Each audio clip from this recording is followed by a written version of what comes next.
The disc. Yeah, you mentioned to me earlier that your signal flow goes.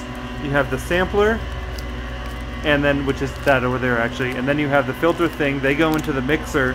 The mixer has a pure out, and then it also has an out to the Sherman filter bank, and an out to the scrotum smasher. Is that right? Yeah. Okay. Yeah, if you look at the mixer, the sampler itself is feeding channels 1 and 2, and the lexicon is feeding channels 3 and 4.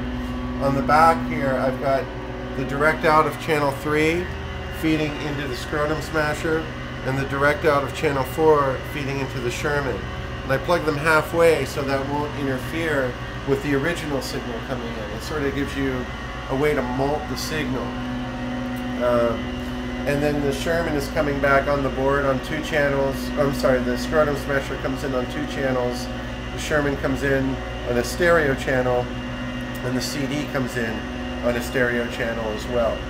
And basically anything that is muted goes right to the input of the sampler. So if I turn all this stuff down, check it out, my sound is going to go away eventually. So I've just turned all my sound sources down.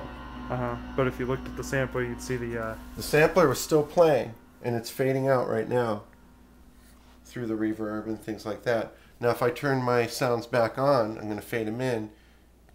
I'm still holding these notes down. So here it is coming back. And it's not always a smooth transition coming back because of the buffering. And sometimes you might get a little bit of a fade and then you'll get a jump to the next buffer depending on the transposition. And that's the funny thing about this as well.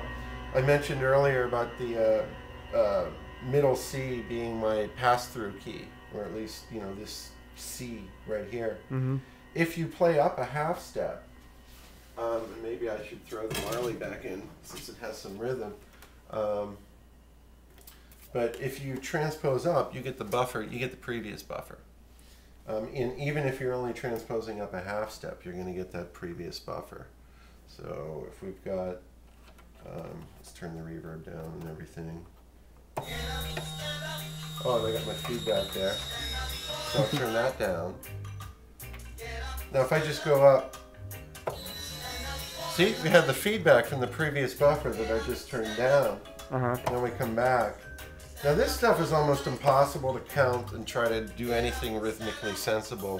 When you're doing half steps. Or not even when you're accessing a previous buffer. You just have no idea where that buffer ended, where it might be. At least when you're doing something in real time and you're transposing the buffer down, you can count and anticipate when that might come back rhythmically. But even a half step up, you know, it's cutting the song up at this point. All right. So you were going to show us a feedback CD. Oh yeah. Well, I can't find my feedback CD, but I have some Blue Angels. And there's the Marley getting ejected, and there's a buffer still playing, a reverse buffer. So it gives you an idea of just some of the weirdness associated with this, and sometimes anticipating weird glitches and things like that, which is why you have the faders, and you can sort of work all that stuff. So yeah, here we go with just some recordings, some field recordings of Blue Angels. And let's see what we got here.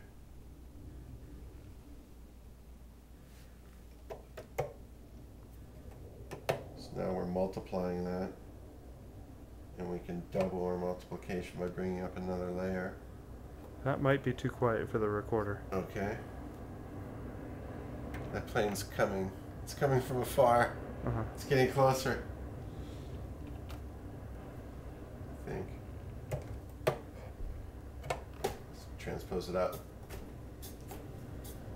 So that's the other neat thing, is you can play around with the transposition. It's hard to hear with white noise of the CD player that, you know, is feeding the sampler. You can hear some weird buffering going on. Yeah, I just heard that as well. And that's just because I got the pedal down, got the pedal to the metal. And right here we have just some Moog sounds that have been sampled. Some low mode sounds. Go to the next track. Okay, now play around with the pitch. This is all going through the sampler at this point. Reverb, filtering. You know, and I've just been sticking with my low pass filter here. This is only the tip of the iceberg, really, because there are so many intense processing algorithms in the sampler. I'll just bring a few out. These are some really wacky patches that are going to just destroy. You hear how beautiful that is? Well, it ain't pretty anymore. That's just simply changing a processing patch in the sampler.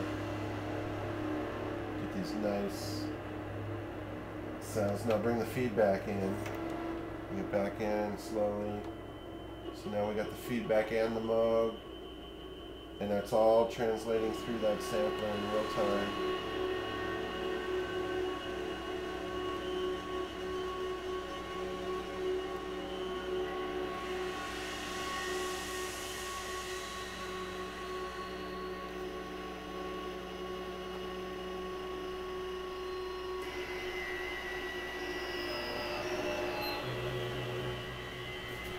Pitch up the Moog, slow it down, play around with it, cut it up, do weird manipulations over here, even loop that, bring the feedback down. It's all still going through the sampler. Now we've got the Moog looping over here on the CD player. We're hearing how that translates through this world where I'm still holding the sustain pedal down of whatever notes I was just playing. And I let go, the sound goes away. There's a new version of it, new transpositions, play around with the processing. How about some different patches? Give you an idea. I'll keep the same source going. Just like notions of processing.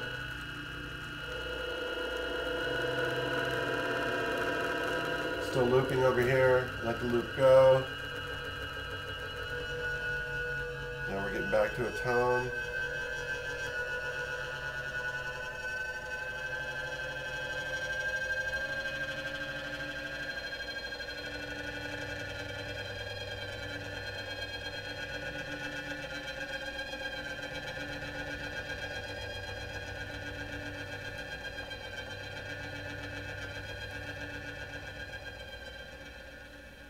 All right. So let's finish up with this one, and then we'll do the live performance demonstration. Okay. Yeah, that gives you a good idea of what we're dealing with here. It's all about this Kurzweil, really. I haven't even gotten into the looping, but we'll see that in the next live performance thing, because what I'll be doing with the Kurzweil is akin to what I've been showing you here, but the next step is taking that and locking in loops, and then being able to let go of the Kurzweil without really noticing that anything has changed. And that gives you the capability to queue up other processing patches or gear up other sounds that you might want to live sample, or, allow you to bring back what you were playing at the beginning of the show later on in the show or whatever in the performance, and add a sense of structure to improvisation. And that's what this is all about, is being able to just sit down and improvise at an instrument. That's what I thrive on, and that's always been a challenge with electronic instruments. But I think through the years, honing this world down, it's gotten as close to what I could have ever hoped for. But I hope for a lot, and this is really just the beginning, the tip of the iceberg. I'd love to see something designed from scratch that was this and so much more. That would really take, I think, improvisation to the next level, faster than real-time compositional level. I want to be able to compose something in 2 minutes and walk away and listen to it unfold over 20. And then decide if I want to add anything on top of it, and continue, and so forth and so forth and so forth. These little modules that sort of self-oscillate, that were all spawned and instigated by the composer, the improviser, whoever. That's where this needs to go. Thank you, Tom. Thank Thomas. you, Matt. Thanks. Anytime.